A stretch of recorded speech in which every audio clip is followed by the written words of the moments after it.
Avui us explicaré Tinc un volcà. Estigueu atents que comença a omplir-se. L'Alba no ho sabia, però dins hi tenia un volcà. Saps què és un volcà?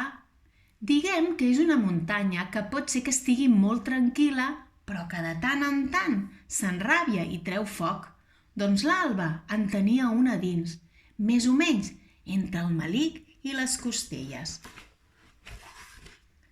I no només un volcà, també hi tenia un camp de piripiris, un riu ple d'aigua i un mar blau i tranquil, i també boira, i núvols roses i d'altres de vent grisos. El volcà no treia foc perquè sí. A vegades ho feia perquè l'Alba tenia molta son i estava cansada, o perquè tenia molta gana, o perquè un nen li havia pres la joguina preferida. Altres vegades treia foc perquè els pares marxaven a treballar i la feien anar a l'escola quan ella en realitat volia quedar-se a casa en pijama i jugar tot el dia. Hi havia moltes coses que no li agradaven a l'Alba. Aleshores, aquell volcà que tenia entre el melic i les costelles s'encenia fins que explotava.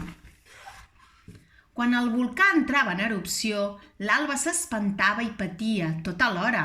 No li agradava treure foc pels queixals, perquè el foc crema i fa mal, però no sabia com fer-s'ho. Llavors els pares li preguntaven: «Es pot saber què et passa?» I ella, petita, no sabia què dir-los. Només estava enrabiada, molt enrabiada. Una nit, quan l'Alba ja era al llit, va sentir que li xiu-xiuejaven. «Sst, sst, Alba, que dorms, Alba?» No sabia d'on venia aquella veu i va mirar per tot al voltant. Va fer uns ulls com unes taronges quan va veure que tenia una fada amb una motxilla a la punta del nas. «Soc la fada dels volcans», li va dir. La nena la va trobar tan bonica que no va tenir gens de por. «He vingut a explicar-te què pots fer quan t'enràbies perquè el volcà que dus a dins no ho cremi tot». L'Alba va estar molt contenta i va pensar que algú per fi li explicaria què havia de fer per no patir tant quan s'enfadava. I va escoltar-la amb atenció a la fada. «El que sents a dins la panxa quan t'enfades tant es diu ràbia.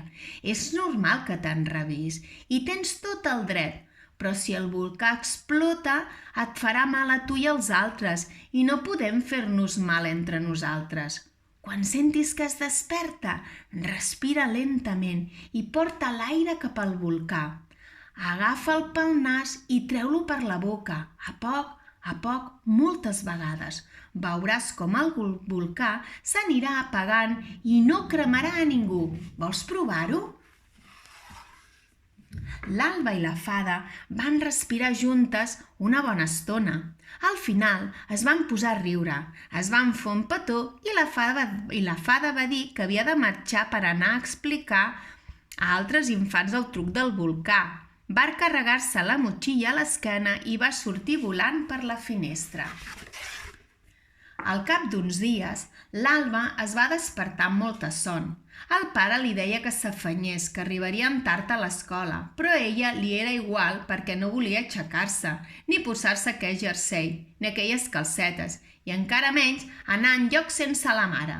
Va tancar els ulls i va començar a plorar, mentre notava com el volcà començava a despertar-se. Va cridar i va clavar cops de peu perquè el pare no li posés els pantalons.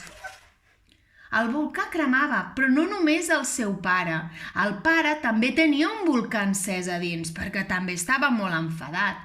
Quan l'Alba se'n va adonar que el seu pare també tenia un volcà a dins, no li va agradar gens i encara va plorar més fort.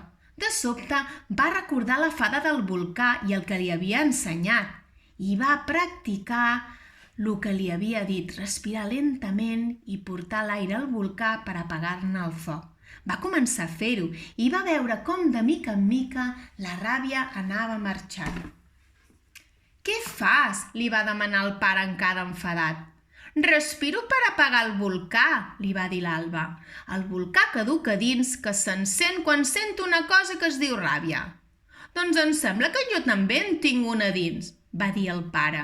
«Sí, ja l'he vist». «M'expliques què fas per apagar-lo?» L'Alba va ensenyar al pare a agafar aire pel nas i portar-lo cap al volcà que hi ha entre el melic i les costelles, a poc, i treure'l per la boca.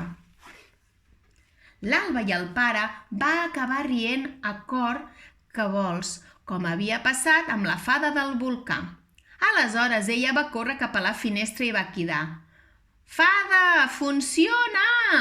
Potser s'ho va imaginar, però li va semblar veure ben enllà una motxilla petita voltant entre els arbres. I així va ser com l'Alba i el pare van aprendre a apagar el volcà que duien a dins. I catacric, catacrac, aquest conte s'ha acabat.